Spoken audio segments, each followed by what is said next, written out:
You guys asked, I listened, and I'm going to teach you how to set up your camera to put it into bracketed exposure mode. This is for Sony, but it also can be done on Canon and Nikon. All of the big cameras can do it, but today we're going to be doing it on the Sony A7R Mark IV. This is the older operating system, but it is possible to do it on the newer one. It's about the same, and if you are diving into it, I'm sure you can figure it out. So the first thing that we're going to do is we're going to hop into the menu, and we're going to scroll over to the third page, which is going to be bracketed settings.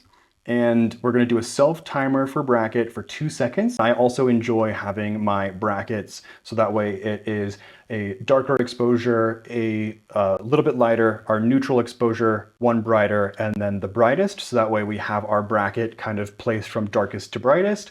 I know you can also do it that you have your neutral, your darkest, and then it works its way up. I always find those to be a little bit more confusing, so I like to have my neutral bracket right in the middle, and we're gonna hop back out. The next thing that we're gonna be doing is going to the drive mode. So we're gonna click function, and your camera is probably set on single exposure mode.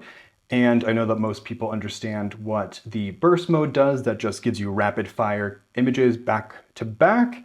But we are going to be scrolling down until we see bracketed C, which is bracketed continuous.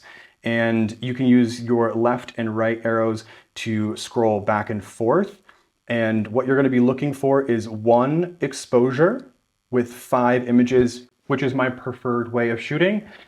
You can also do 3 images if you are like either just starting out or you don't need that much data. I prefer to have 5 images on my bracket so that way I have the most amount of data to play around with when I'm home. If I'm ever off just slightly with my calculations, I have one image on either side to really kind of like help blend images together. And the clients that I'm working with are such high-end clients that I really need to make sure that I'm delivering the best possible image. So I would rather not have to get home, start editing, and realize this isn't quite perfect. I need to go back and like reshoot for some reason. Like I never want that. So I like to have more data.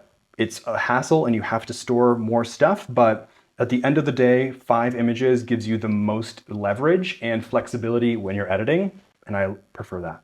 I hope this helps. If you have any further questions, let me know. If you want me to do a video of me doing this live at a shoot, so that way you can kind of see all of the different things that I switch around per shot, I would be glad to do that.